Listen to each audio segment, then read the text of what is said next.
thank you so much for joining us for Grapeful Giving, our first hybrid wine tasting event. I am Nancy Harrison. I am the Executive Director of the Ltcc Foundation. We have 34 guests joining us in person who have all complied with Ltcc safe gathering requirements and provided proof of vaccination. We have 100% vaccinated participants in the room. Thank you, yes. We have about the same number joining us remotely, including a group of 10 from Rockland from our event sponsor, Integral Networks. Thank you so much to Brian and Christy. Our intent for this evening is to share Casey Defranco and her excellent wine knowledge, have some fun drinking wine together, and we're also going to share some student stories and how your support is changing their lives and helping them achieve their dreams. This event is made possible thanks to the Ltcc Foundation, and please welcome the Foundation Board President, Adele Lucas.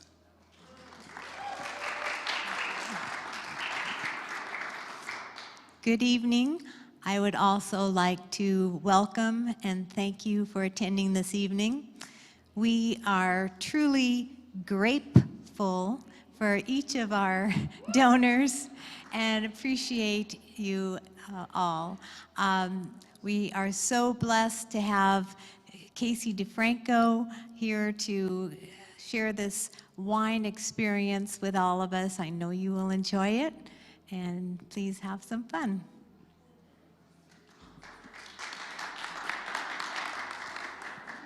Thank you, Adele. And this evening, we are so fortunate to have both Jeff and Casey Defranco with us to taste some wine. Jeff is the Ltcc president, and in his words, he is the comic relief this evening. Casey wears many hats, including business and culinary instructor here at Ltcc. She is a banker, real estate agent, mom, and most important, a certified sommelier. Casey will share notes about the wine, then you will have an opportunity to ask questions. For those of you at home joining us remotely, you can use the chat feature on Zoom to ask questions, and then you can also raise your hand, and then we will have you join us live on screen, and we can see and hear you asking your question. So raise your hand, and then we'll do that after Casey shares the information on the wine. Between wines, we'll have an opportunity to hear from students, some stories, and you will have an opportunity to donate to support students. Please welcome Jeff and Casey Defranco.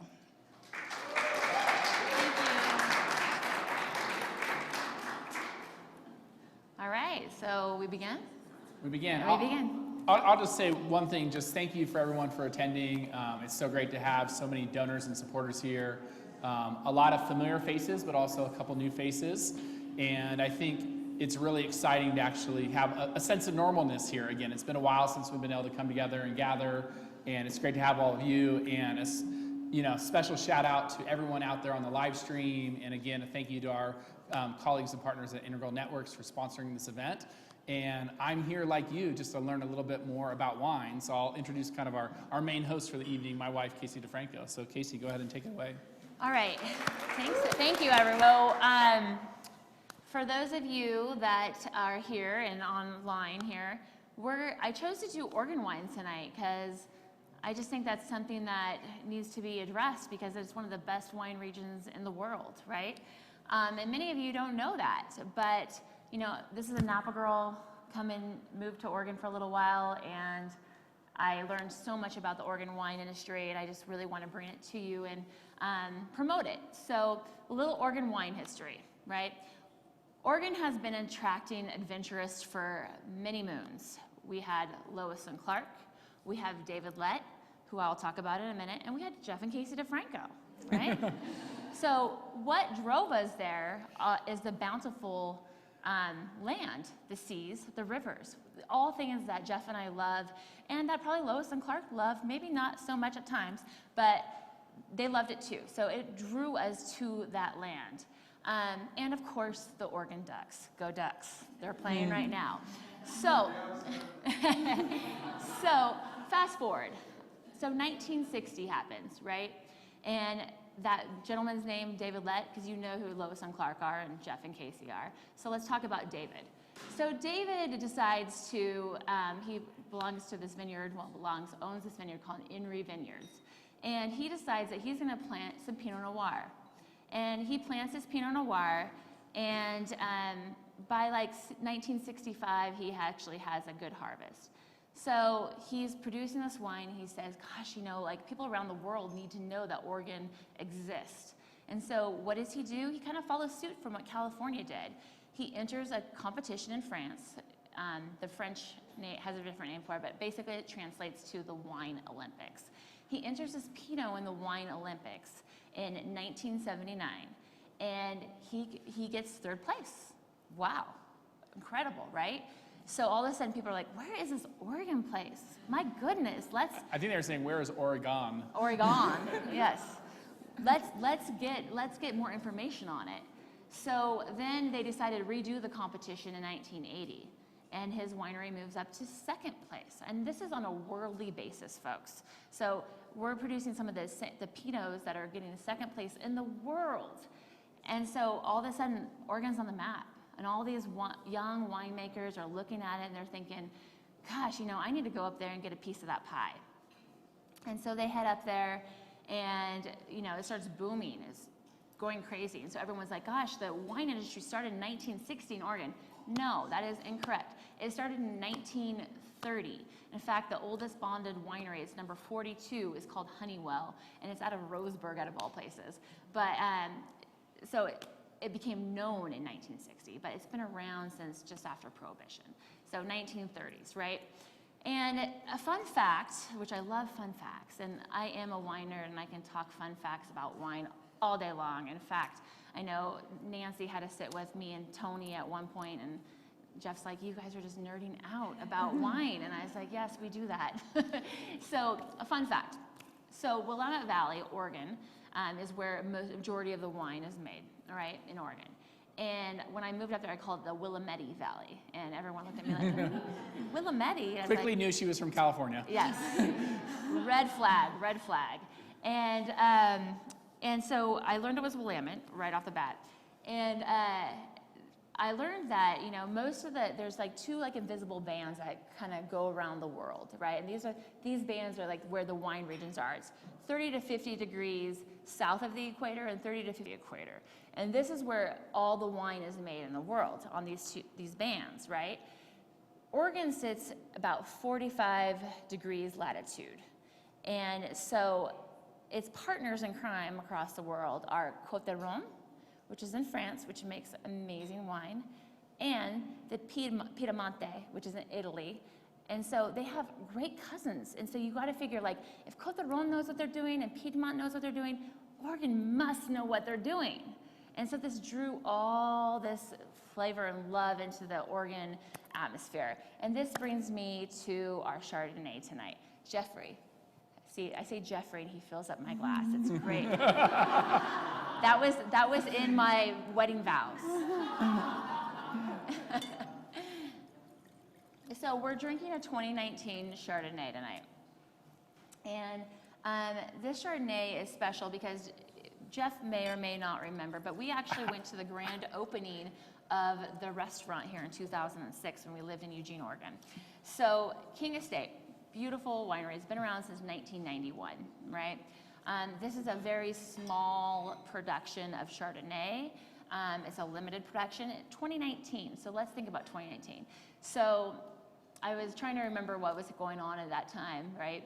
And what was going on was we had about 6 years of dry weather, and every Oregonian was complaining that we didn't have enough rain. And here I am from California thinking, my gosh, this place has so much rain, holy cow. And they were just saying, no, it doesn't have rain. In 2019, this broke, and we had the rainiest winter ever in Oregon, right? And they called it a normal weather pattern. So they were able to make this beautiful Chardonnay that really emulated what Oregon's all about, all right? Jeffrey, do you have any funny jokes to talk about? Your comic relief. He told me to give him some time to tell his jokes. So. I like to like slip them in more on the natural. I will say King Estates. So we didn't live in Oregon in 2019, but we've obviously have visited and spent a lot of time there since we did live there. I did spend my 30th birthday party at this winery, and I do remember that. But just the thing about the Willamette Valley is it's just so many mountainscapes and river valleys go into it, so many nutrients in the soil, just beautiful, luscious green. And so I think one thing that's unique about the Willamette Valley, you just go out and you see wineries as far as I could see, but then also beyond it, just greenery, right? Very different than maybe visiting some of the wineries that we have here in California. Absolutely. So King Estate, 1991, a fairly new winery. Ed King created it and brought it to it. Ed used to be, I met Ed Jr., and I had, he was telling me that his grandfather was actually a Navy electrician, and so he would go into like the Navy airplanes and stuff and create the electricity for it in World War II, and then he decided to go ahead and drink some wine and create some wine, and it kind of passed down from generation to generation. So he made this great Oregon Chardonnay, and let's go ahead and taste it. So, for those of you that have tasted with me before, I'm a very easy-going taster, but some things you want to look at. You want to make sure nothing's floating in your glass, and if it is, I'm sorry, just don't say anything. You want to make sure nothing's floating there, right? It looks very typical of an Oregon Chardonnay or a Chardonnay in general, okay?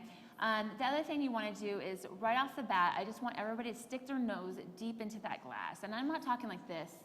Don't be polite about it. Stick it deep into that glass. And think about what you smell right now. And it's okay to say, Casey, I smell like nothing. I smell grapes. That's great, It's okay, because we're gonna go explore a little bit more. So think about what you smell right now, okay? And I'm just giving you the quick 5 S's on a quick landscape here. And then you wanna give it a little swirl. And if you are standing, then feel free to go ahead and swirl it freestanding. If you need a table, then go ahead and put these 2 fingers across your stem and give it a good swirl as well, okay? And when you swirl it, you want to see, we all heard legs. I remember my grandmother used to tell me, oh, if the wine has legs, then it's a good wine. Well, that's not true, Grandma. I learned that, but that's a lot of like an urban wine myth is what I like to say. What those legs dripping down that glass tell you is the viscosity of the wine. It's when alcohol hits the air in the wine. And so what I teach here at the college when I teach my students is we go through several different wines throughout the term, and I teach them to start to acknowledge what a 13.5 looks like, what a 14 looks like, what a 12 looks like, so on and so forth. So the slower it drips, the more alcohol it has, okay? So this wine is a 13.9. Okay, so I just want, for your knowledge, just go ahead and look at those legs coming down. 13.9 alcohol level. Okay. Alcohol level. All right, and that's going to do the trick, right? That'll do the trick.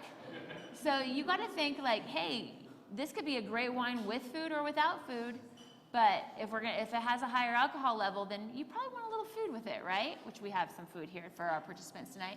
So 13.9 alcohol level. And once now I want everyone to swirl it again. Swirl, swirl, swirl. And stick your nose back in there. And think about what you smell now versus what you smelled before. Are there any smells that are the same?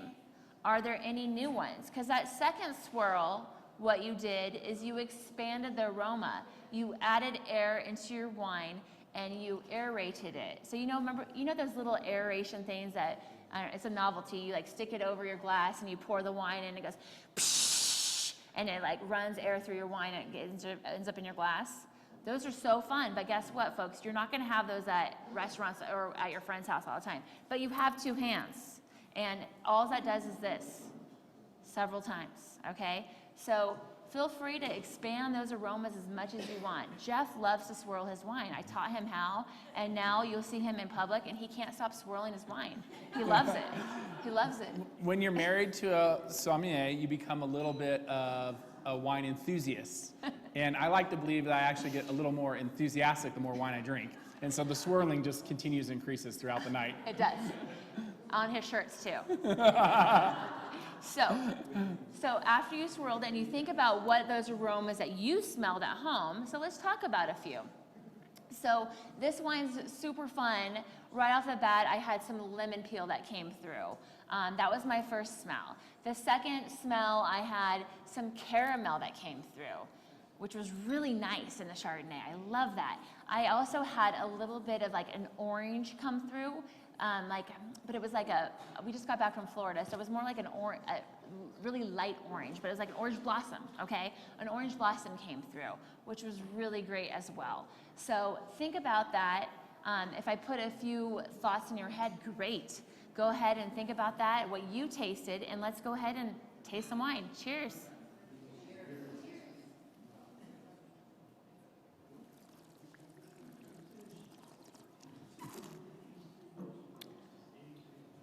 So really, really nice light oak.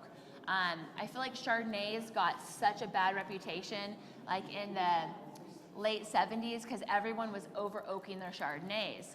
Now, I wasn't drinking wine quite yet in the 1970s, but close enough. But they over oaked the Chardonnays, and it made people not like Chardonnay. So we've all been to the movies before, I think, right? That's definitely before COVID, but we've all tasted the buttered popcorn at the movies, right? So you don't want to taste that in your Chardonnay. You don't want that false oak in your wine, okay?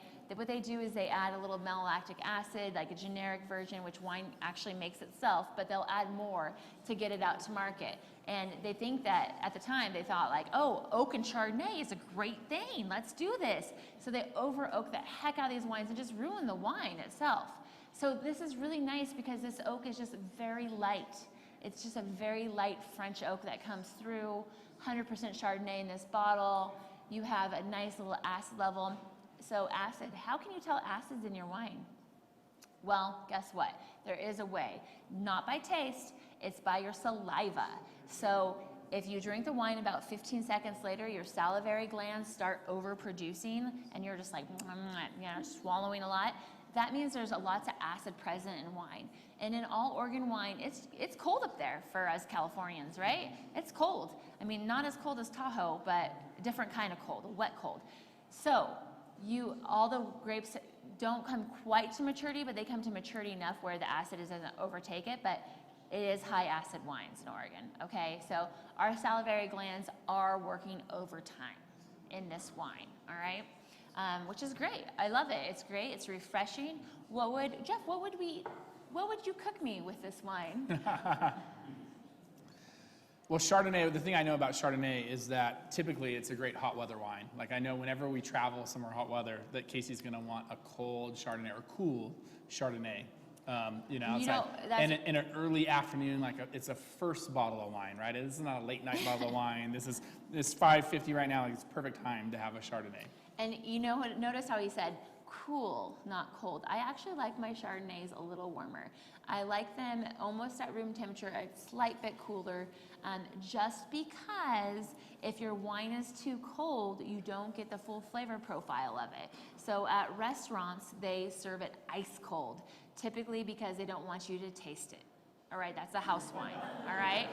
That's the house wine. So feel free to use your built-in wine warmers, which is this, and warm up that wine, okay? And that's when you can actually taste it. So yes, he is trained really well, folks, to know that I don't like my wine cold, I like it cool. And never put your Chardonnay in an ice bucket, just put it on the table, okay? It'll get way too cold. Anything else, Jeffrey? I got nothing else. All right. Do we need to talk more about the Chardonnay, Nancy, or are we ready to roll to the next? We can do questions. Sure. Yes, let's do questions. That's a good question. Does anyone in the room, oh, I see a raised hand. Aaron McVean has a question. I'm handing off the microphone. Doctor? Everybody relax, it's a real question. So Casey, you mentioned 13.9% alcohol in this one. What's a standard range for Chardonnays, like in the difference between California and Oregon? So domestic versus old world, Aaron, is where I'm going to direct your question to. So the highest alcohol level a wine can biologically change to is 16.5. So if you ever see a wine above 16.5, it is known as a fortified wine, which means alcohol was added, right? In our old world wine, which is France and Spain, who've been making this wine since, the Dark Ages, before the Dark Ages, actually, their wines are going to be a little bit lower in alcohol. You're going to have more of your 13s in their wines. In California and Oregon, we like to get the job done, and so we are more high. We're like 13.9s to 14.5s. Thank you. Our next question is from Ltcc Foundation Board member, Mr. Leon Malmed. Great. I don't remember the question, but it's okay. It is my understanding that the red wine, 7 years is good. How about, is there a timing for a Chardonnay? For aging it. Anytime's a good time for a Chardonnay, Leon. So great question. So it all depends on how you store it. So I've had some 1980 Chardonnay, which actually developed really nicely, more like a honeysuckle type thing, but it depends on how you store it. Now, white wine is not meant to age a long time, but if you store it correctly, you can. You can definitely age it. I would recommend 4 years max for your Chardonnays. But if you store it right, it does change, and Jeff and I had like this beautiful champagne, which was made from the Chardonnay grape, and it was from the 80s, and it was so rich that you basically had to sip on it very slowly and thick as well. It's more syrupy, so keep that in mind as well. Thank you, Casey. Anyone else in the room have a question? Trying to avoid the lights so I can see and not be blinded. Any other questions from in the room? And then do we have any remote participants with questions?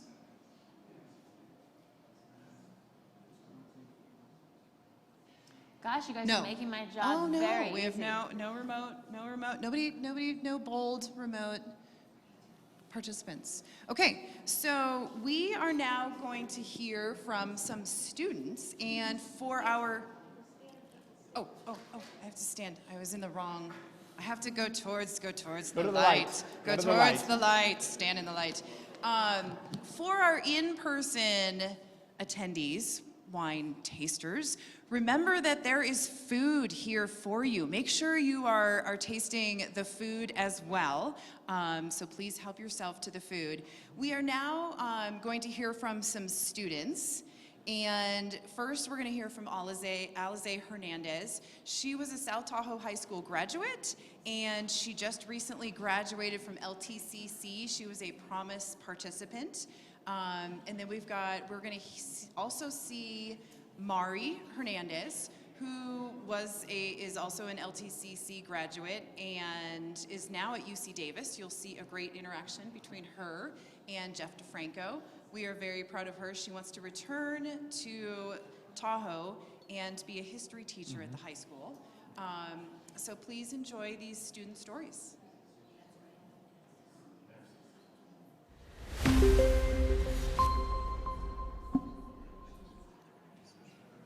Hi, my name's Alize Hernandez. I graduated South Tahoe High School in 2019 and started at Ltcc that fall. I chose to go to Ltcc because I heard of their Promise program offering 3 free years of college, and since I am the one funding my college education, I thought start here, hometown, and transfer to a 4-year. So being a first generation, I didn't have anyone to go to in my family that went to college, So having the Promise program and their peer navigators help me navigate through my first year of college was very important. In the beginning, I had trouble choosing what classes to take and knowing which ones to take. So I went to Julie Booth and she directed me to Christy, and we got a plan figured out for the 2 years that I was going to be attending LTCC. Not only did Christy help me pick out the classes I needed to take, but she also made sure they were transferable so that when I go to a 4-year college, I would be on track as well. I'm very fortunate to have received scholarships, and those scholarships helped me a lot by buying material for school and helping me save up for when I do transfer to a 4-year. My goal is to have a bachelor's of science in nursing and hopefully become a labor and delivery nurse.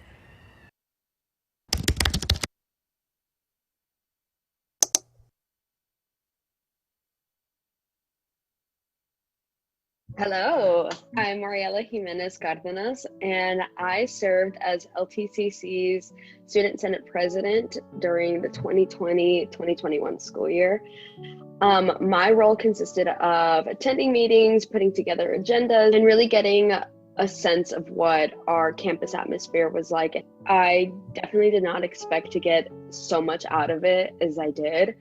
I liked having a voice within those meetings. I really liked being a part of what was being done and what was being said on campus. COVID, I know, was a hard time, not just for me, but I know that a lot of our students had similar issues that I did.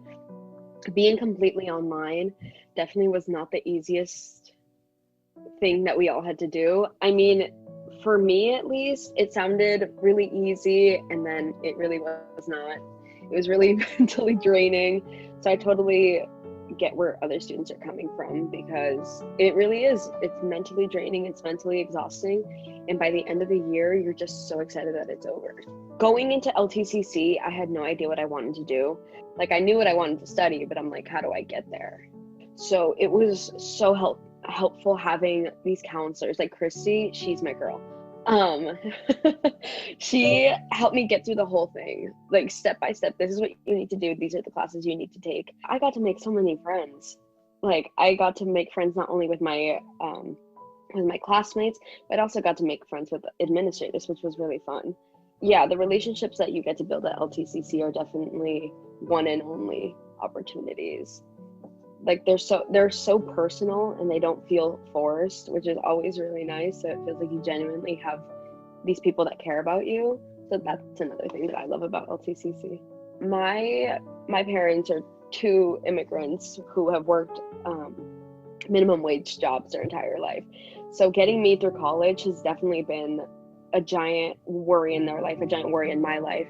So through LTCC, I've gotten a lot of financial aid. I've gotten scholarships, I've gotten stuff from FAFSA, which has been so helpful. If it wasn't for LTCC, I definitely could not have been able to work myself up here. Well, I am currently at UC Davis thanks to LTCC. So I'm going to pursue my bachelor's degree in history for my master's degree. And I'm going to do my teaching credential at the same time. So hopefully I'll be able to go into public education within the next couple of years. I really want to be a high school teacher, by the way. Awesome. Okay. Yeah, talk about it. Hey, Jeff. Hey, how's it going? Good, how are you? Oh, we are hanging in there. Cool. So has your term started? No, we start next week. You're feeling ready to go, ready to start the term, fully I'm prepared? excited. Yeah, for sure. You feel like LTCC put you in a good place to be ready? Oh, yeah. I feel like everyone's exaggerating about how hard like UC Davis is. Maybe I'm crazy, but I don't know. LTCC was kind of hard sometimes, so I think I should be fine. I think you'll be well prepared. Good. Yeah. Good. Cool. Well, hey, I just want to personally thank you for this past year. It was great. You're an important voice for students. I definitely appreciated our time together, our lunches together. It gave me some good insight, and also awesome graduation speech. It was so Thank you. So fun to be with you.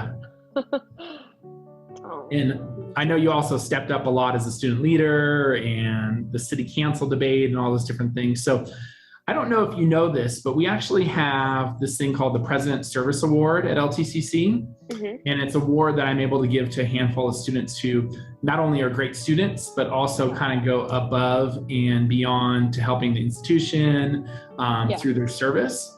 And I actually want to let you know that you're going to be one of our recipients for this year.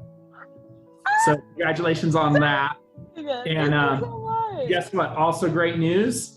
It comes with a $2,000 scholarship check. Oh my God, John! Oh my God, you're gonna make me cry. So I wanted to be able to put this in your hand. Here, let me hand it to you virtually. But we'll drop it in the mail. Drop it in the mail to you. It's at the fire and everything. I'm bummed we didn't get to see each other in person, but totally understood. But I'm literally gonna cry. So, well, that's okay. So we want to just thank you for everything you did, and hopefully this will give you a little boost to, ensure you get through UC Davis and get that degree and make us proud. Oh my God. Yeah, thank you. Thank you.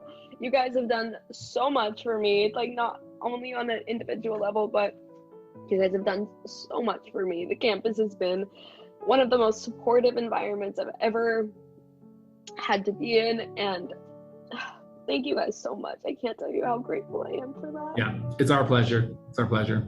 Happy to support you. And I know you have big plans beyond that bachelor's degree. You're going to have a lot of schooling ahead. So you're going to need all the scholarship money you can get. $2,000! $2,000! No, super fun. Great to see you. Super glad to give you this chat. You're top of our list. Top of our list for deserving recipients. Thank you. So just thank you so very much for everything that you've done for me. Seriously, thank you so much. Of course. From the bottom of Mara, you make this job worth doing. Thank you. Yeah, thank you. All right, I'm gonna close the screen before I start crying. Okay, stop. Okay, yeah. Okay. All right. Well, hey, good to see you. Good luck. I'm sure you'll name it. All right. Okay, that's good. Bye, Mari. Bye.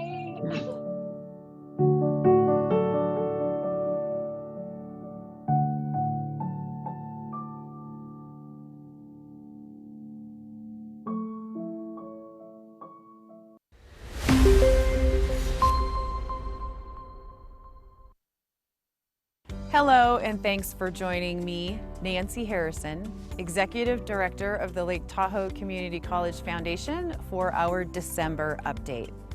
Thank you to all who supported the Equity Food Pantry on Giving Tuesday and brought perishable and non-perishable food items, you get hygiene me live supplies, and and on school video. supplies for We've got students about in 2.5 need.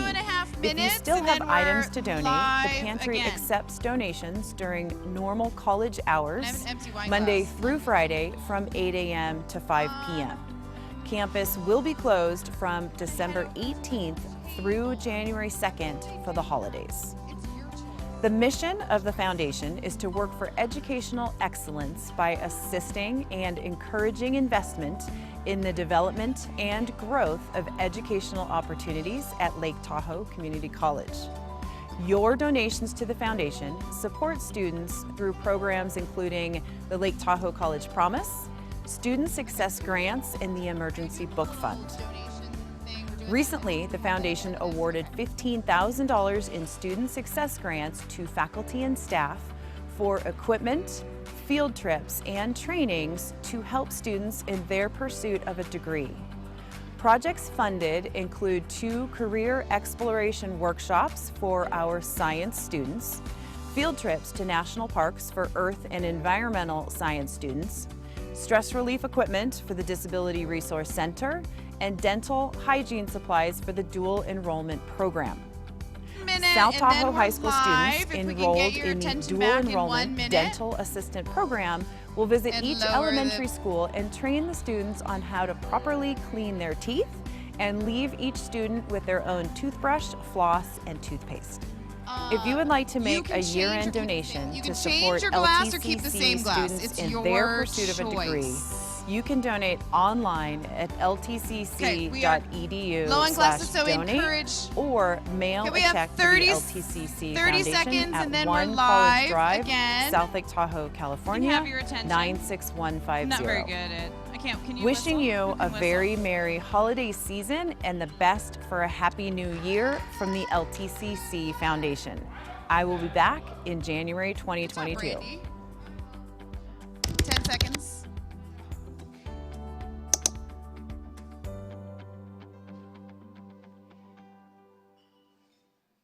Thank you so much. We hope you found our student stories inspiring. We know many of these students, and it is so inspiring for us to know them and see them move on and be at UC Davis for Mari, and that she wants to return to LTCC and teach here in her hometown. If you want to donate and help students, the Promise program, which provides free tuition for our Tahoe Basin High School graduates, information is on the screen. Also at home, you have a QR code that you can use to donate. We support the Promise program. We have student success grants and an emergency book fund that helps our students reach graduation. And now we are moving on to a Pinot and back to Casey and Jeff.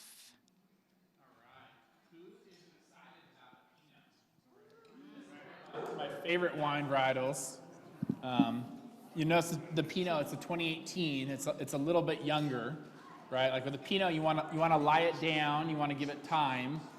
And I think something common that most of us all know is that wine gets better with age, right? Most people are familiar with that. Wine gets better with age, yeah? Can I get something from the audience? Anyone? Wine gets better with age? Okay. Well, one thing that I like to say is that donors get better with wine. So we're going to keep the wine flowing because we know that opens up the checkbooks. So I want to make sure that everyone's doing their fair share of drinking. With that, I'll hand it off to Casey for the content. Jeffrey. Oh, that means pour. So do you want to? It's years of behavioral impact. The one thing I will note is, for those of you at home, you notice that this is a screw top.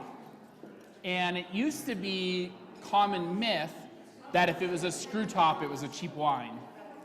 But in fact, a screw top could be very effective, right? In cases like this, it's efficient, right? Easy to open. If you're traveling and you don't have a wine opener with you, very nice. And also, there is a global cork shortage. And so cork is actually a resource that is in high demand. And so many wineries are going to screw tops as a more sustainable practice. So I guess my takeaway for you is a screw top does not necessarily mean a cheap wine. In many cases, it just means a very efficient wine. So Casey, with that, I'll hand it to you. He's absolutely right. And this cork shortage has been around for a long time. So much that when we got married, it was like I found the winery that had a cork tree where we got married under, and I started crying because I was like, this is so special. This is not going to be here for, in like 30 years. But I'm sure I think actually it might be. I think it may have burned down actually in the last fire. But let's talk about Pinot. All right, Pinot is more exciting. So oftentimes I get asked, hey, Casey, what's your favorite wine? And I used to give the generic response like, oh, it depends on what I'm eating. It depends on what I'm drinking.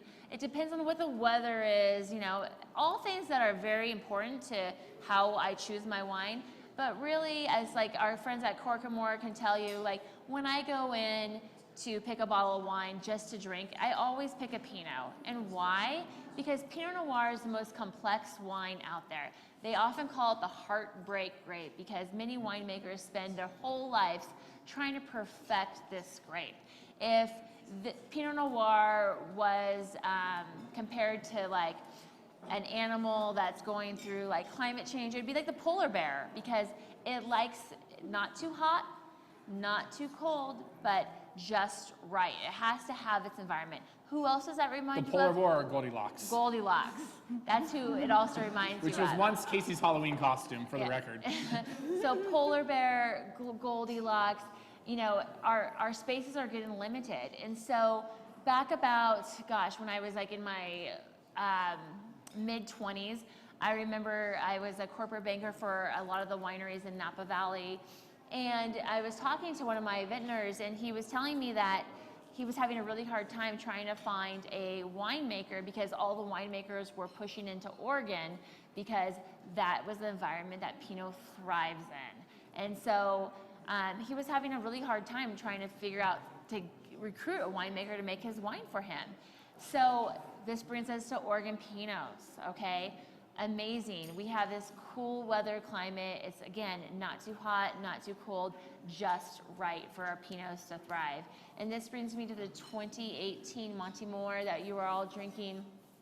I found out from the rep here that it was like a relationship between Montana and Oregon, which is, I thought was really cool. So that's how you say it, Montemor. But let's talk about this. So it's 100% Pinot Noir grape, right? Pinot Noir, the grape is very thin-skinned, and they come tightly, closely bundled. So it almost looks like, we all know here in Tahoe what a pine cone looks like.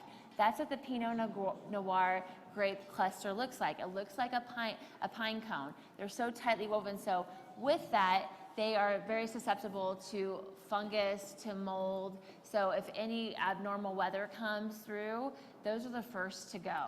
So it takes so much effort to bring this grape, to vinify it, and to create a beautiful wine.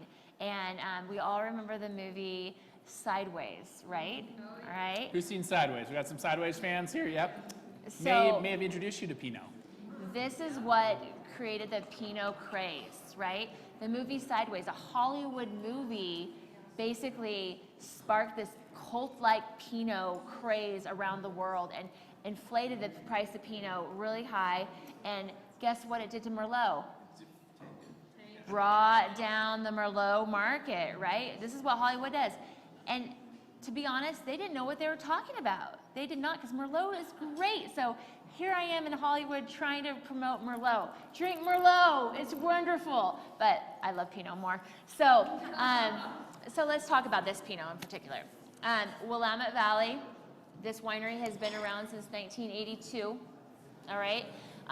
They are sustainable and biodynamic.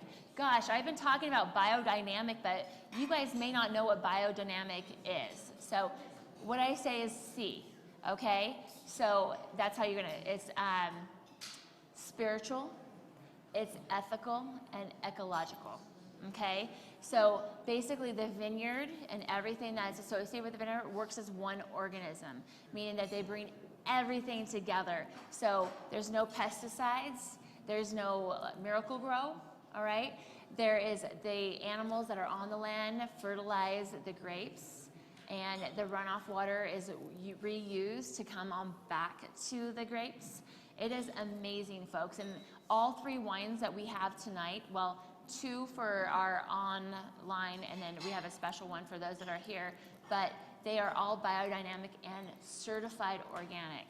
This particular wine is also live, which means it's live certified, which means they socially responsible as well, so they donate a lot back to the community as well, which is a hard certificate. There's only about 300 live certificates for vineyards, and this is one of them. So I have a lot of love.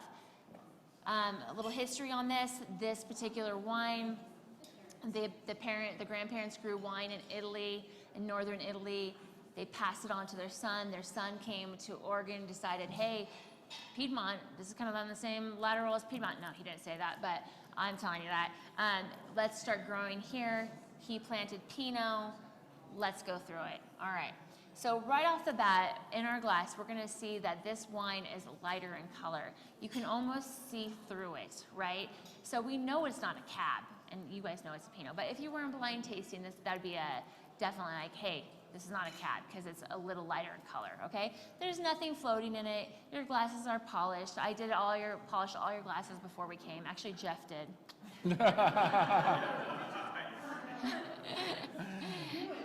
So he said he was a comic relief, but he doesn't know about me. I'm really the funny one. All right. So, any funny jokes? Well, I don't have any funny jokes, but I do have a story. So we love Pinot in our house, right? You heard from Casey that she loves Pinot. So one night we were drinking this beautiful Pinot Noir from the Northwest. It was very earthy. And she said to me, she said, I love you so much, I don't think I could live without you. And I looked at her and I said, is that you or the wine talking? And she looked at me straight faced and she said, that's me talking to the wine. Ba-dum boom. Been saving that one all night. True story, true story. So, so Heartbreak Grape, hard, really thin-skinned grape, so there's not a lot of tannins that are present. Tannins, we talked about acid, but let's talk about tannins. How do you taste tannins in a wine? So here's everyone's homework assignment. I want you to go to the grocery store and buy some grapes. Don't just take one off the grocery store thing, buy the whole bundle, okay? That's my, what is it called when you, I don't know. No grazing. No grazing, right? That's my, when you don't want to get arrested for something, you know. So anyhow, you peel the skin off these grapes, okay? Just the skin. I don't want you to take the flesh. Chew on that skin. What that's going to do is dry out your mouth. It's going to take all that saliva out of your mouth, okay? And if it does, that is tannins. So if a wine takes all the saliva out of your mouth, then the wine has tannins in it, and it is known as a tannic wine, okay? So with that said, Pinot Noir, thin-skinned grape, doesn't have a lot of tannins because tannins are found in the skins, the seeds, and the stems of grapes, all right? Pinot Noir doesn't have that, so it's not going to be mouth drying. It's going to be low in tannins, all right? So we'll look at this. Nothing floating. Our glasses are great. All right, let's go ahead. Don't swirl yet. I see you over there. All right, stick your nose in that wine. First smell, a lot of black cherry in there. There's some forest floor that comes through. A little leather that comes through. What do you smell, Jeff? I stirred it accidentally. Oh. It's just a habit. I'm a wine enthusiast. Told you, he swirls all day long, folks. All right. There's even a little cola in there, which is really nice. Like, yeah, I said cola, like Coca-Cola, right? There's a little cola that comes through in there as well. Great. All right, let's go ahead and give it a swirl. We're looking at the viscosity, which is those legs, okay? We're looking to see how the alcohol reacts to it. They're a little bit less than the last wine, so these are 13.5. And it's hard to tell with all these lights in here, folks, so the best way to do it at home is put a piece of paper behind your wine glass if you're at home, and you can see the legs a little bit better. But yeah, 13.5, so still pretty typical for a Pinot Noir. Excellent. All right, let's give it another swirl. And then let's dip our nose right back into that glass. Ooh, some new smells come through. Some leather. Oh, so there's some cinnamon, which is really pleasant. I really like the cinnamon. Usually cinnamon always comes from like Monterey wines, but it's very present in this as well. Oh, so good. All right, so I'm gonna like this wine, I know, because it passed the first four S's. And for those of you that are here and at home, there's 5 S's. You see, smell, swirl, smell, and sip, okay? So we are on the sipping part, so go ahead and give another swirl before we sip. Think about what smells that you smelled and that were predominant to you, all right? And let's taste it.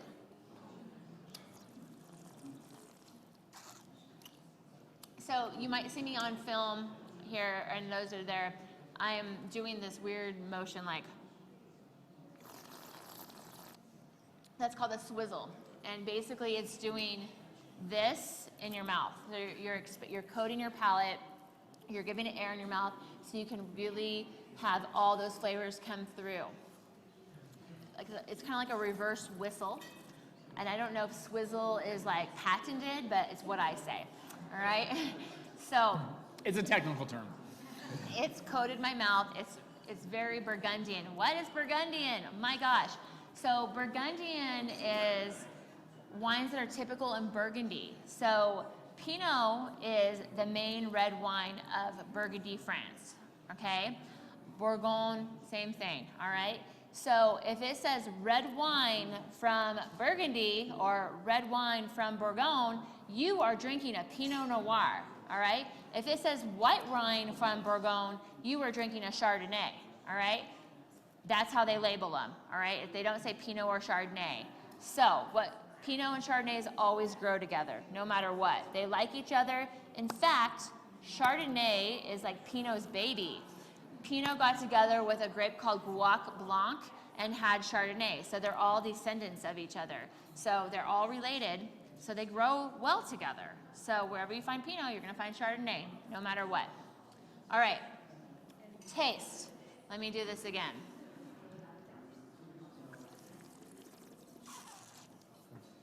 So I have some black cherry that comes through. That cola really comes through.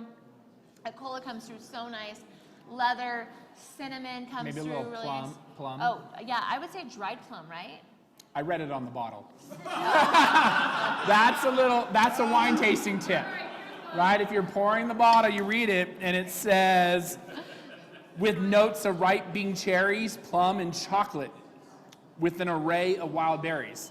You go ahead and read that and pour it to your guests, and you kind of do the swizzle, and then you say plum. So that's for all you beginners. That's something I picked up myself. But what's funny is like, I challenge all my students. I say, what stage is that plum in? Is it like on the tree? Is it tart plum? Is it ripe plum? And that's why I said dried plum. I really pick up a lot of dried plum in this. I would agree. You also agree I with also the song. trained him how to say that. I agree. So anyhow, so it's a very nice Burgundian style. So in California, a lot of times we do a lot of fruit-forward Pinots, fruit bombs, right? Yeah. We're gonna have wines that basically put a fruit, that's the first taste you're gonna smell and taste in your mouth is fruit. In Burgundy, it's more earth tones, like mushrooms and forest floor and like dirt. I always say I really like my wines dirty. You know, I want to like act like I'm licking the floor, and that's true. Like I really like dirty wines. I know it's gross, but it's good, right? Just like Sauvignon Blanc has like, in Old World Sauvignon Blanc, the main smell is cat pee. And I tell my students like, hey, like, do you like the smell of cat pee and licking the floor? And they're like, what class am I in? I'm like, you are in Old World wines, right? So Oregon really has adopted the Burgundian style, so they're gonna have a lot of those forest floor, those mushrooms, those licking the floor, dirty. Even you can smell some socks in there sometimes. So I have a tip on this. So again, for kind of, you got your kind of expert wine drinker and your beginning to intermediate wine drinker.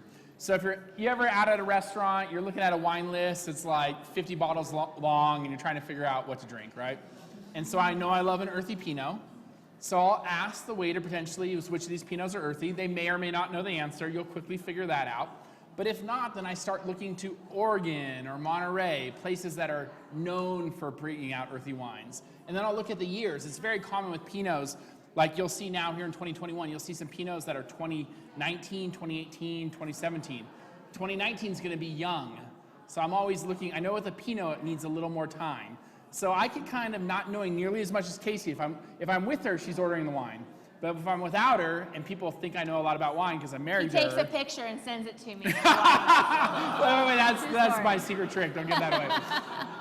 If I'm with her and she's not responding to her text, I work my way down the menu. I'm looking for a good Pinot, and I look for an Oregon or a Monterey, and I look maybe for a 2017. And typically that will give me a good option, right? So those are some tools you could use when you don't have the full expertise. You kind of narrow down a little, use a little deductive reasoning to get there. Or text your wife. So yes, we love Pinots. They're near and dear to our heart. I think we can open it up to questions about this wine or Pinot in general, or anything.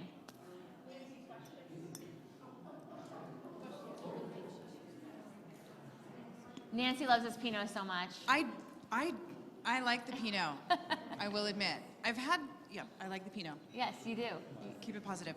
I know we have questions from our in person, John McLaughlin. Wait, Let's hold get on. you the microphone. You need the microphone. Ciao, Bella. So we have a wine club. It's called Papa Pietro Perry, and our favorite Pinot there, it's called a 777 clone. Uh-huh. And I don't fully understand the cloney aspect of it. So, Pinot has 50 different clones, okay? 50. To put it in perspective, Cabernet has 25 different clones, all right? This particular wine has 3 different clones in it, right? So what clones the winemaker uses is never disclosed because of competition, right? They all want to keep it like hush hush. So what they're telling you is there's probably like an equal amount of each 3 different clones in that wine. I'm guessing here, all right? But that's what I'm guessing that it is, like equal percentages of 3 different clones So in is that wine. is the clone like you would think it's cloning into like the root, or? So fun fact, another fun fact. So back when we had the glassy winged sharpshooter that basically devastated the wine world across the entire world except for like Chile and Australia, right? This was an insect or something? This was an insect. It's Okay. a louse, okay? And what this louse did is it attacked the rootstock of all of our grapes. So like we didn't know what to do with it, right? It devastated the world. And so like winemakers from France were treating Australia and Chile, trying to like, that was the only place that wasn't affected by this glassy wing sharpshooter. And so what they found out is that this glassy wing sharpshooter did not like California rootstock. It did not attack the California rootstock. So what they did is they took the California rootstock and they grafted the European and every other grape onto the California rootstock. So around the world, it's actually California rootstock with different graftings on top of it, which saved the wine. California saved the wine industry, which is so awesome. Hey, right? California! Hey! So that's what's on there. So clones, all right. So just like COVID, it mutates, right? So like Pinot mutated, and guess what it did? It created Pinot Grigio, right? A color mutation. So it created Chardonnay, it mutates. So that's what it does. And so we have all these different clones that are, but some are like better in heat, some are better in cold, some are more flavorful, some are more deep in color. So whatever the winemaker is going for, they will choose which clone represents that. Like if my Pinot was pale, then I would choose like a Dijon clone, which is gives it more color, you know. So it's like a recipe, like cooking chili, you know. I put everything in that chili until it tastes right. That's how wine Pinot is, like any wine really. So I hope that answers your question. Does it, John? Okay. One follow-up, Casey. Yes. I'm sorry.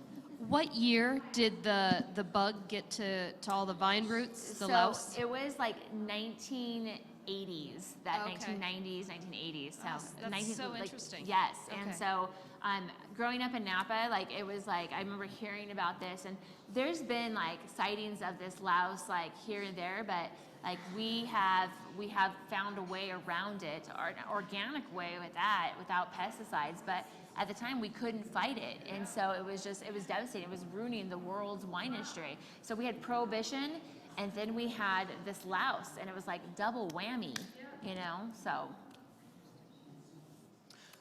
We got some Zoom questions. I'm hoping for some Zoom questions tonight. We have some Zoom questions from Katie. Okay. Hi, everyone.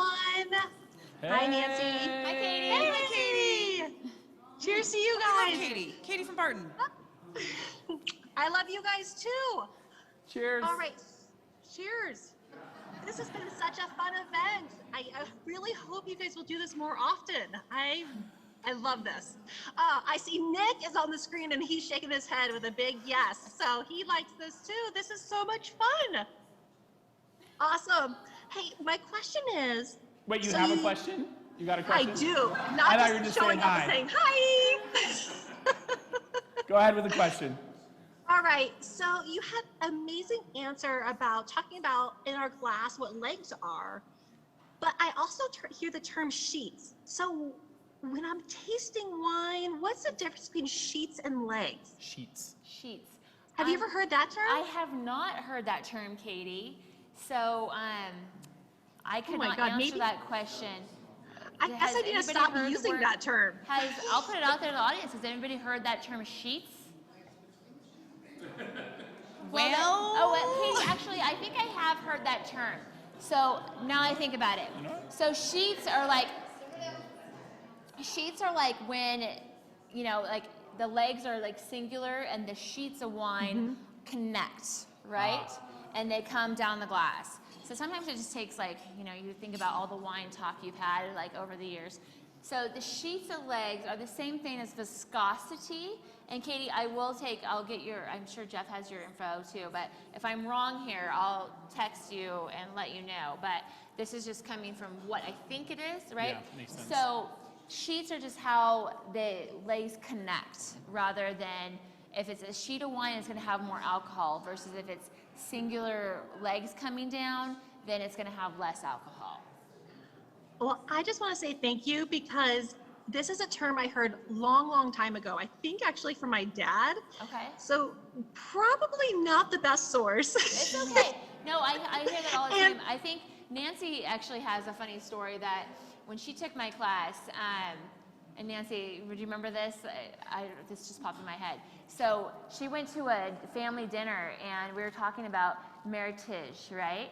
And so I told her like the difference between meritage versus meritage. Well, meritage is how you pronounce it, not meritage, because it's a merriment of two heritages.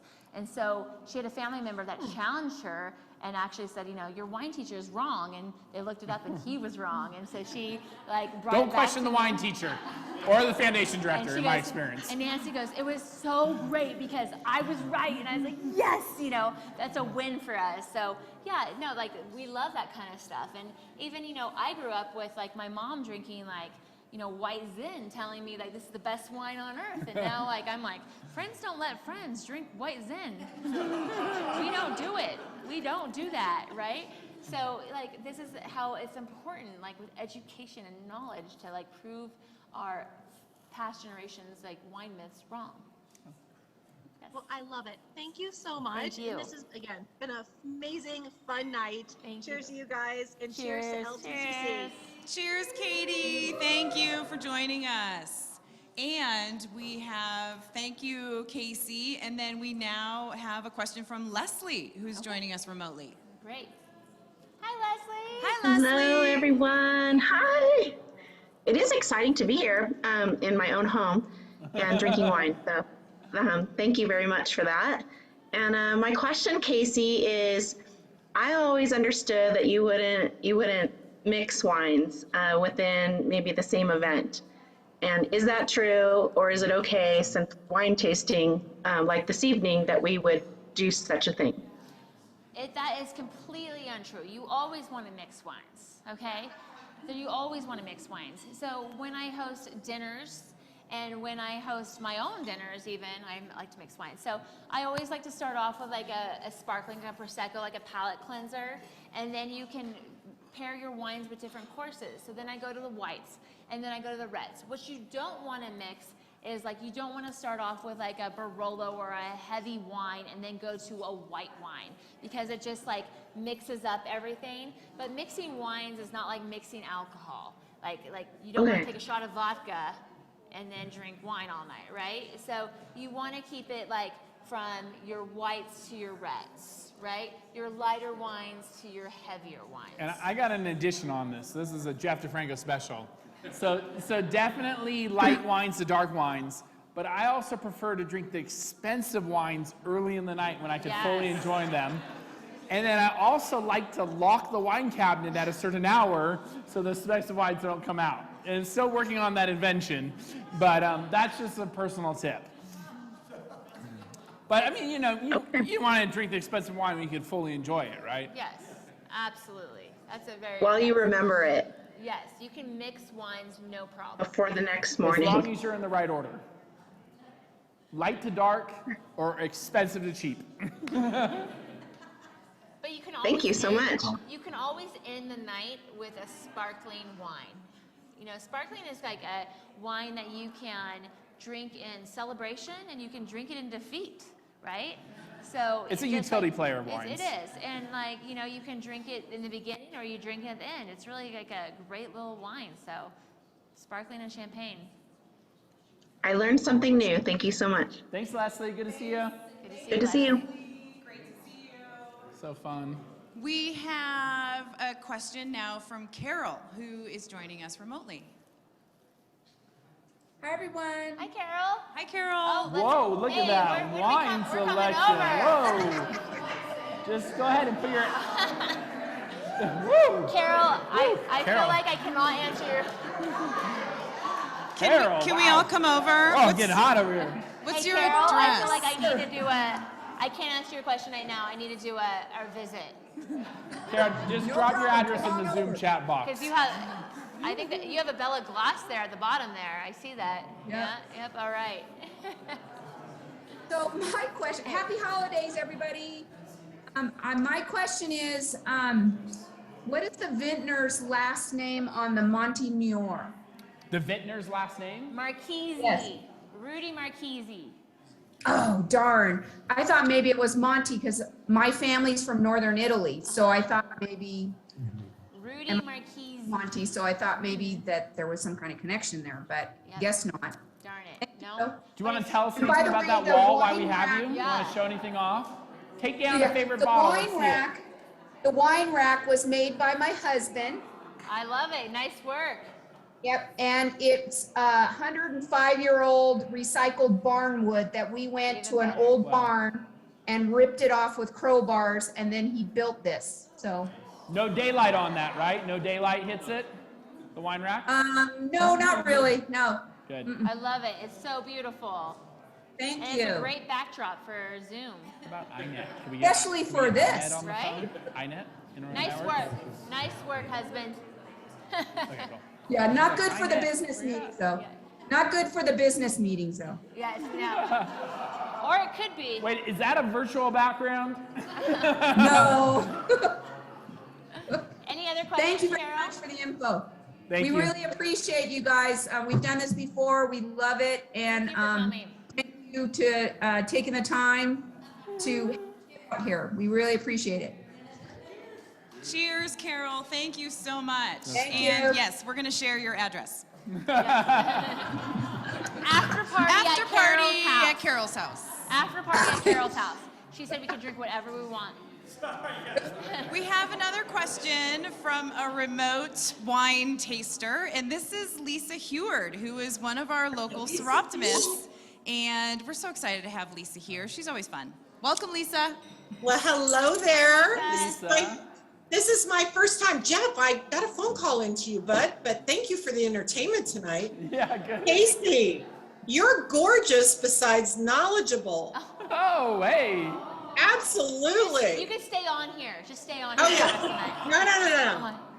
Really want to get you into our club because I'm thinking more, gosh, our mornings would be so delightful in the morning with so more fun. wine. But no, we just kind of wanted your phone number so we could text you in the middle of a wine emergency in a restaurant. Absolutely. I have no problem. You really want it? Yes, but I can get it. I can get it from Jeff. 530. He's writing this down. Wait, we don't have a pen. We only have love it. glasses I have with all my wine. students text me all the time It's about true. wines and everything. So They're in the grocery store setting pictures. yes. So 530-208-7779. Oh, Lordy, she really did give it to us. I didn't even write it down, but I'll get it. 208. I But might show up. I think But she I gave you will my tell number. you, thank you for doing this for LTCC. We have many of us online tonight and in the audience used to take classes in the weirdest of places in Lake Tahoe. I mean, I remember still where, the Barton attic is now. I remember taking a yoga class in there with my nose into that awful carpet that was there. Yes. But our college is just phenomenal, and the community support has been phenomenal, and it has just grown so much. So I'm just so glad we got a twofer when we got Jeff in the community. So thank you very much. Thank you. And thanks for helping to Cheers. raise all this money for our kids. So yay. Cheers in the back. Cheers, Lisa. Thank you. Miss you, Nance. Miss you too. See you soon. You will. I got a wine tip when you're ready. Oh, Jeff has a wine tip. Let's hear it. Again, another beginner to intermediate wine tip. So, if you're opening a bottle of wine to have one glass, I recommend pouring the glass and immediately closing the wine up, right? Because that's your best chance of the wine lasting the next day and the day after. But if you're gonna drink the bottle, get that off of there, pour it in a decanter, get in your glasses, let it breathe, right? So if it's the two of us, we're gonna, and it's a weekend, we're gonna, I almost said weeknight. Did I say weeknight? Any night. Any night. If it's a board meeting night. If it's a weekend, you know, get in a decanter, let that thing breathe. But if it's Casey, you know, just having a glass of wine for dinner Tuesday night, get that thing sealed up right away so it's good for the next night. So that's just a little tip that, especially those of you that are home, maybe you're wine tasting by yourself, you got your big bottle, get that cap on if you want to save it for tomorrow night. So again, the basic information comes from here. All the detailed information comes from here. Thanksgiving story. The Thanksgiving story? So I told Jeff to tell him the Thanksgiving story. Wait, are we sure we're going to tell this story? Yeah. I'm not even sure what story's coming. It just makes me nervous. So I had an uncle who passed, and he left me some wine. And Oh, yes. Okay. his main instructions was, hey, don't save this wine because I saved it and it was too late for me. And he passed from cancer. And so he sent me up some bottles of wine. And so it was Thanksgiving, and I woke up, and you know, it was like 8 o'clock in the morning, and I'm sitting there in the kitchen, I'm decanting this like 1975 Pinot, and Jeff walks in, he's like, what are you doing? I'm like, I'm getting the wine ready for a Thanksgiving dinner. He's like, Casey, most people get the turkey ready. It's like my mom came over and she's like, oh, what have you been working on? And he's like, well, I've been decanting the wine. It's been decanting all day. It's been about 5.5 hours now. It's about ready. Because it was the older The older it is, the more it needs to decant. the more it needs to decant. It needs that oxygen, So- right? It's been oxygen deprived for a long Yes, time. and it was a beautiful wine. It was a beautiful and wine. we enjoyed it thoroughly, so. Do we have any other questions? Any other questions? What about the live? Integral Networks Great. team? Are you out there, Integral Great. Networks? I Integral want to hear a Networks. question from them. I know you got a 10-pack of people. I know. I texted them, and then I put my phone's in my pocket. I can't keep track of all these things. Brian did not answer, so I think they just want to They just want to watch from the back. Okay. enjoy their wine. How about here in live? Rockland. Any questions about Pinot, Chardonnay? I mean, this What- Pinot's getting so, better, right? Is it getting Here's better? a question, like what would More you air? guys serve with Pinot Noir? What kind of food would you serve with Pinot Noir? Pinot is one of those wines that you can serve just about anything. I love salmon with Pinot. Jeff, what do you love? Yeah, I'm a fan of that. Well, what else? I like everything with Pinot. Like the problem is like I know there's certain things you're supposed to drink, like maybe a bolder wine with the red meat. But for me, if Pinot's on the menu, I'm selecting it. You don't want a food that outdoes your Pinot. You want your Pinot or your wine and your food to balance out perfectly. So you don't want to be able to be like, oh, I only taste a steak. You know, you want to be able to taste both your wine and your food at the same time. So oftentimes, like when I host a dinner party, I always like to say, like, what wine am I going to serve? And then I choose what food I'm going to serve. Because, you know, Pinot is one of those ones that can go with lighter, like chicken and fish, and it can go well with lamb, it can go well with steak, it can go well with just about anything. And it's really like a gateway wine to like higher level wines like Barolo and Barbaresco and Brunellos that you can intertwine into your meals and make it like its own course. So risotto is wonderful with it as well, with even like truffle oil, it's beautiful with it as well. That's good. All right. All right. Are Any we other ready to transition? questions? Nance? Any other questions in the room? We've got the Integral Networks group jumped up to 12 people, so their party grew. Oh, good. Was trying to see if they want to join us. So we are enjoying wine and having fun, but the purpose of this is our students. So we want to show a few more student videos. We have one from Bruno Macias, who is a Whittle graduate. He now is in his second year at Lake Tahoe Community College. And just very inspiring story that he's excited that he's getting his degree from Ltcc and will move on without debt. We've got a couple other students we'll hear from. We're going to pull it back together at the end and have a last chance to check in with our remote guests and opportunity for questions from Jeff and Casey. And then we will end the remote portion of the evening. All right. So please hear from our students.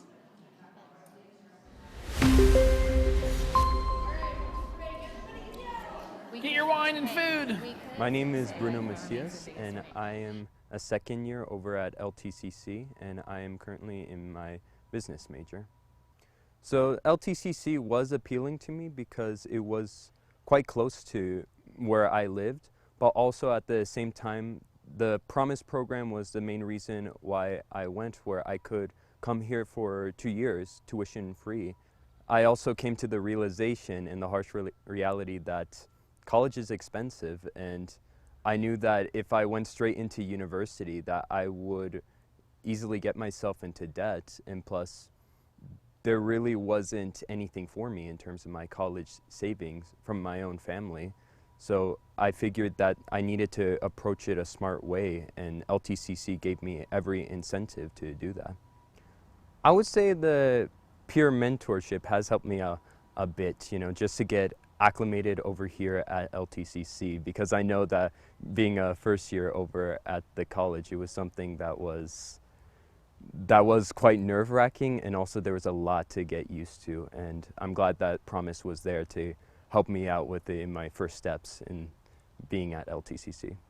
With the scholarships I applied for, both the Cliff and the Halden scholarships, they helped me out in terms of kind of taking the pressure of textbook costs at Ltcc, because sometimes there will be some courses where there won't be textbook free, and it is good to know that I have something there that I could use to pay for the textbooks, but also I have been mainly using it to save for the time once I get up to university, because I know that the majority of the money will be spent towards there.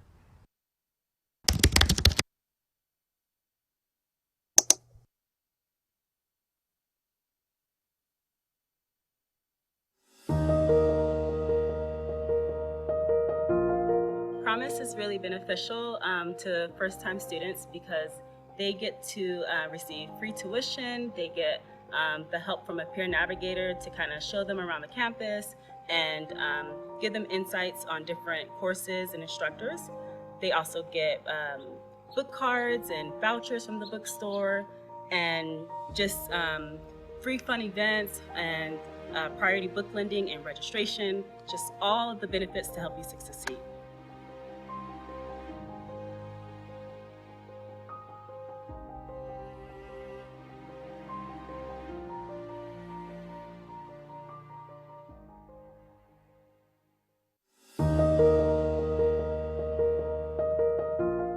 My first year without the program, I totally would just come to class and then go back home and not really get involved in any of the events or like try making friends or anything.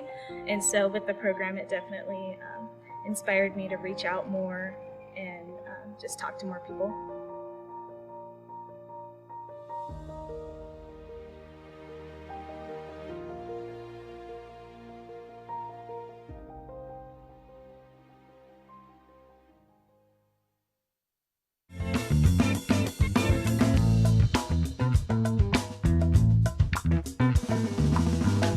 Being a part of the Promise program is the reason I'm here today. It's funded my way through college, it's paid for all of my books and supplies, and it's helped support me and make decisions towards my career path. I couldn't be here today without the Promise program. Being a part of the Promise program here at Ltcc, it really helped me just for the sake of I wasn't even planning on going to college. I mean, I did have some push from family that I was fighting against, and I knew that it was going to cost money, and I knew that it was going to be time that I just wouldn't have been able to put out. But as soon as I was given that opportunity, and my fiance was given that opportunity as well, it made it to where everything was as easy as I could have imagined. Being a part of the Ltcc Promise program has helped me graduate with a degree in liberal arts debt-free. My experience in the Promise program at Ltcc helped me get good grades, stayed on top of my classwork, and graduated debt-free. Being a part of the Promise program here at Ltcc has helped me stay on track on all my courses and has also helped me feel like I belong somewhere here at Ltcc. And that's why I think you should join this program. Being a part of the Promise program was great because I got to be a mentor to my fellow students, and I get to graduate debt-free with 2 degrees. The Promise program here at Ltcc has helped me graduate debt-free, has given me free textbooks, which has been really helpful, and the counseling has been fantastic.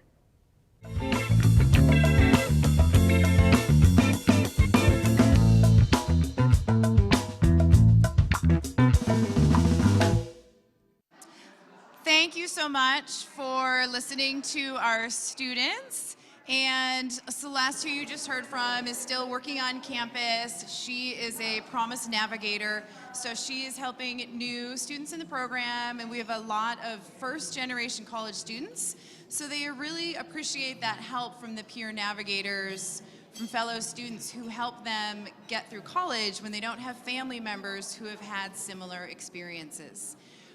Donation information is on the screen, so we appreciate your support and helping more of our local students to attend college and earn their degree. We're going to open it up to a final wine tasting questions, and I think we are going to have our sponsors, Integral Networks, have a group of 12 in Rockland that they are going to join us.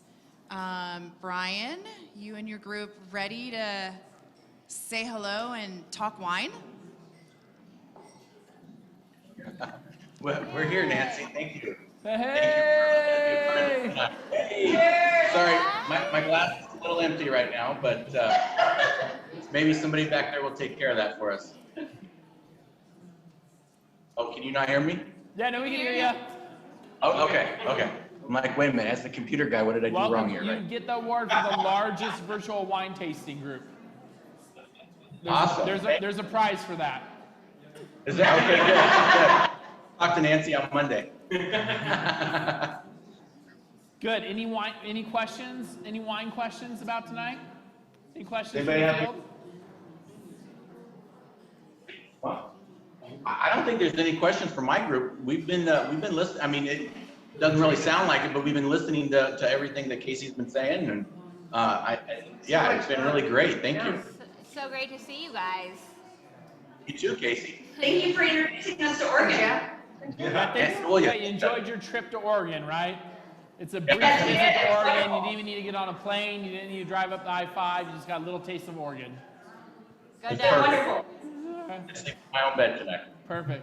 Well, thank you for your support, and good to see the wine tasting group, one of our virtual friends out there. Yes, no, thank you for allowing us to be a part of it. Really appreciate it, guys. We really appreciate you. All right. Cheers. Cheers. Cheers. Thank you so much, Brian, and the Integral Networks team. We really appreciate it. Welcome. Thank you. So we are, that was perfect timing with that cork popping. So Nancy, like that, we had a champagne cork pop, right? So I don't have a bottle here that to show you, but champagne is actually, and sparkling, is typically made from Pinot Noir and Chardonnay grapes, right? It takes 6 turns to get the cage off, no matter where you are. If it's a Cava, if it's an Aussie, 6 turns to get that cork off, right? And when that cork comes off, you want to make it either super loud and sprayed everywhere, right? If you just won the NBA championship or something. Or if you're in a professional setting and like at a restaurant, you want to create that cork to have the very lightest of sounds. So it could be either or. Again, a universal way to drink champagne or sparkling. Yeah, most folks that you see folks are popping the champagne and spraying it everywhere. but actually to enjoy the champagne or the bubbles, the sparkling at its best, you want to get that cork off as silent as possible, as silent and gracefully as possible, and that's actually going to allow your champagne to pour better. Or sparkling. Or you're sparkling. So if you won the NBA championship, spray that thing all over and put on your goggles. But if you're trying to enjoy a beautiful bottle of champagne or sparkling, you want to get that cork off nice and quiet. All right, any final questions from the field? Any final questions? And any wine questions that you've Brandy just is been wanting raising to her know? hand. Oh, she needs the mic. Is $2 Chuck really bad? Should I leave that at grocery outlet, or is like my $5 wine like okay? Okay, so it's really a couple questions there. So, It's going to take a lot to unpack that. which I love. So often I get asked like, hey, is there a difference between cheap wine and expensive wine? And yes, absolutely there is. Is there a difference between Picasso and Bed Bath & Beyond art? Absolutely, right? So when you have like your $2 Chuck, what they're aiming for is they're aiming for quantity over quality. When you're having your, what is it? Some of those Prosecco's, like cupcake? No. Okay. When you're having Bad like, metaphor, apparently. When you're having your Sainsbury Pinot Noir, that's more expensive, like $50, $40 to $50 a bottle. They're actually taking a lot of time to make that piece of art, right? Because every bottle is unique and an art in itself. So $2 Chuck, they have these machines running through the vineyards, right? They're machines, and they are taking the grapes, they're taking the stems, they're breaking the grapes, they're getting all the bugs, they're getting everything that's on that vine, and they're just like creating a fermentation process early that is not controlled.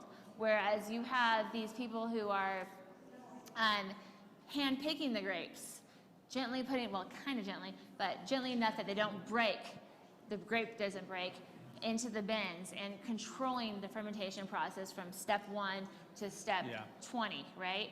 So the harvesting of the grapes, right, can be very everything. expensive or automated. Yes. And that makes a huge difference in the quality of the wine, but also the expense of the wine. And then you go on further. So their goal at $2 Chuck is to get this out to market so they can sell it. And so they dose all these wines with all these chemicals to create this false taste in your wine that tastes like wine and gives you a headache, yes, but is not a natural fermentation process. So I can't tell you how many friends of mine say oh, I do everything organic, and then they buy like a $3 bottle of wine. I'm like, no, that's not organic. Like, you have every chemical in your wine that's creating this non-controlled environment with lots of pesticides and terrible stuff in your bottle. So you got to really be careful. If you want to have that $3 bottle of wine, you got to be aware that it's going to have pesticides and it's going to have chemicals in it, as opposed to your higher end wines, which don't have that in it. So, great question. And then the second part of that was grocery outlet. Grocery outlet is great. I mean, I obviously... That was not the answer you were expecting, huh? But here's the thing. I buy all my wines from Corkamore here in town. And the reason I buy from Corkamore... The reason I buy them from Corkamore is because the staff is knowledgeable. The majority of the staff have taken my classes. They're local, number 2, right? They control their wine environment. I know that their wine isn't exposed to heat or light. They don't have wine that I can buy at a grocery store. They have unique single vineyard wineries that are amazing, and that we need to really support the small businesses and that creativity, right? And the fact that it's Carla and Jeff's store is just amazing, and they support the college and they support the students, so we should really always buy our wine at Corkamore. But the answer that you're not expecting, is if you really know your wine, every now and again you could find a couple gems at a grocery store. But right? not domestic. Don't buy any domestic wines from grocery outlet. Yeah. Always buy international, because Every now and again, accidentally, just because of too much quantity, a quality wine will show up there. But you got to really know your stuff there. You're better off going to Corkamore and just asking them. So International. So, like, you can find. So what happens at grocery outlet is that wines that have been through something are there. Okay. So typically the international wines. The international wines, the reason why they're there is because people don't know how to read the label. And so they don't know what they're drinking. And so they're there. But domestically, they could have been exposed to heat. They could have fallen off the bed of a truck, and who knows. But I can tell you that I called a friend of mine who has a Sauvignon Blanc, and I saw it at grocery outlet. And I called her and I said, hey, you know, your wine's here at grocery outlet. Do you want me to like buy the cases of it? Because this is a Sauvignon Blanc, and if you're familiar with Sauvignon Blanc, it's about $15 a bottle. But her Sauvignon Blanc is like $35 to $40 a bottle. And so I called her. I'm like, hey, it's sold for $3.99 at grocery outlet. And I'm like, do you want me to buy it? She's like, no, just call all your wine friends and tell them to buy it. So I did. And then I got home and I opened it up and it was like, bleh. I was like, this is the worst wine ever. And so I called her back. I'm like, hey, this has been exposed to heat and it tastes terrible. She goes, please go and buy the rest of that wine. And so I did. I went and bought the rest of the wine. I threw it out, and then she replaced it, which was great with good stuff. But it was just like, you know, international, there's a reason why it's there. Domestic is because it got exposed to something. Okay? We actually saw a bottle. You need a microphone. Oh.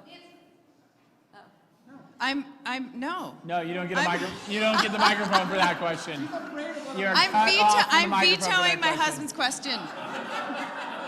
Wives have veto power, and I'm taking it. I want to hear it. I know what you're going to ask. I think he's going to maybe share that there was a Cork and More wine. Oh, there was a Cork and More wine that was on the shelves at grocery outlet, but something could have happened. Oh, no. All right, fine. I'll give my husband the microphone. I wouldn't even go that far. No, we got a bottle of wine at grocery outlet that was, we know.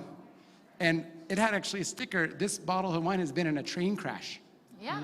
No, so it actually had a sticker on it that said it. So it warned you that it was on there. It was heated. Yeah. It just said it went through a major event. How was it? Was it good? It was fine, but there you go. It went through a train wreck, so they were So preparing you can find some gems, but you got to know what you're looking for. You can find train wrecks at grocery outlet. Tony Sears has a question. I'm handing off the mic. So this question is actually for Mr. Defranco. Oh, okay. Jeff Casey mentioned that the reason the international wines at grocery outlet are a good find is because people don't know how to read the labels for old country wines. Can you make a recommendation as to the best thing that Tahoe locals can do to learn how to read old world wines? Well, you could take the Wines of the World class if you want. Is there a reputable teacher for that? There is a reputable teacher. There are 4 classes. There's 5? Intro to Wines, Wines of California, Wines of the World, and Food and Wine. And cheese and wine. And also cheese and wine, little side class. But any of those classes, intro to wine will get you off on the right foot. But if you want to get those international wines, you want to know how to hawk grocery outlet, you got to do that Wines of the World class. Because then you need to start learning your French and your Italian to be able to decipher those labels. And we offer those here at Ltcc Wednesday nights. Or have me over for dinner. I love food. And wine. And wine. So Katie, who joined us remotely earlier, asked a follow-up question. Which wine class are you offering a wine class for winter quarter, which starts in January? It is, actually, it's my favorite wine class, which is international wine, so Wines of the World. And it is amazing because we do have some great wines, so. And is it enhanced special education? Is it fully secret and Zoom? It's all Zoom because it's winter and there's snow. And so what is great is Carla and Jeff over at Cork and More, they give you guys the discount so that they give the college. And so you can go buy a bottle of wine and enroll and share it with a friend and take my class. And we just meet Wednesday nights from like 6 to 7:30. And we talk about wines, and I have all the stuff online so you can copy it and whatever, share it with your friends, say like, this is what I learned, but it's fun. It's really been working, and it's been great. Obviously, I love to meet with everyone in person, but this is a great little course, and it doesn't give me stress to have people drive home. So registration's open now, Wednesday nights, Wines of the World Winter Quarter starts the week of January 3rd through the end of March. Wednesday nights, it's all virtual on Zoom. Pretty much like this, except she could see you, answer your questions, kind of like we did on the screen here. So that's in Winter Quarter, and then of course we do that again in spring. All right, any other questions? Final thoughts? Oh, there's our friends. Look at all our Zoom friends. So we're going to turn it over to Jeff and Casey to close the night and do some final wine and student comments. And thanks to all our virtual remote wine tasters. It was fun having you with us. I love it. Well, thank you everyone for giving me the opportunity to teach you a little bit about wine. If you ever want to call me, you all have my phone number now. We can nerd out about wine all day long. I love it. So, and even if you're just excited about the bottle that's, like you're drinking, please let me know, because I really like to hear about people drinking wine. And the whole point of my career of a sommelier is really just to get other people to buy my wine for me. So. But no, really, just thank you for the opportunity to give you a little bit of what I'm thinking, because Jeff gets sick of hearing me talk about wine, and but thank you, that's all. Great. Well, I just want to thank everyone for attending here in person and everyone for joining us on the Zoom. Some final thoughts. I know we spent a lot of time tonight talking about wine, drinking wine, joking about wine, but really what's great about tonight is it's all about raising money for our students here at Lake Tahoe Community College. I want to let you know that reinforce that the foundation does a lot of important work in support of our students. This year we had the Student Caldor Fire Relief Fund that helped many of our students that were displaced due to evacuation and had, maybe weren't working during the evacuation to kind of get back and get to school. So that was something the foundation supported. We continue to support our Promise program, which is providing students the ability to earn their degree tuition free, as well as get a lot of other supports. And these students are persisting, meaning sticking with their classes from term to term and succeeding in their courses and their graduation rates at levels that are not seen with any other students on campus and throughout the California system. So your support's making a huge difference. You've also supported student success grants, which really allow our faculty to innovate and provide unique opportunities, experiences, equipment, work shadowing, things of the such for our students. So I just want to let you know that your generosity is making a difference for our college, and it's great to get together with all of you tonight, physically but also virtually, and enjoy some wine and have some fun. But at the end of the day, I want to remind everyone this is, we are grateful for your grateful experience here and your support of our students. And like I said, a fine wine gets better with age, and donors get better with wine. And so if you are if you are feeling compelled right now, feel free to reach out to Nancy, get online, support the foundation, and help this community continue to grow and enhance. So thank you everyone for joining us tonight. It's been our pleasure. We hope to do this again. No. Go Ducks! Go Ducks! All right, thank you. We're down like by 3 touchdowns.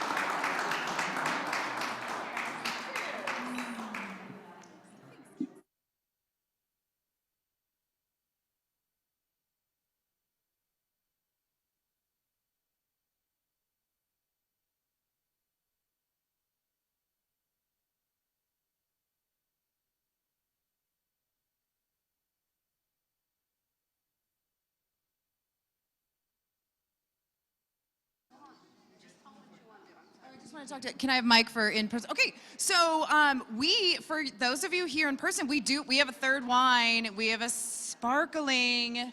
So we will get that sparkling in everyone's hands, and then you can just drink, or Casey will share tasting notes. Thank you.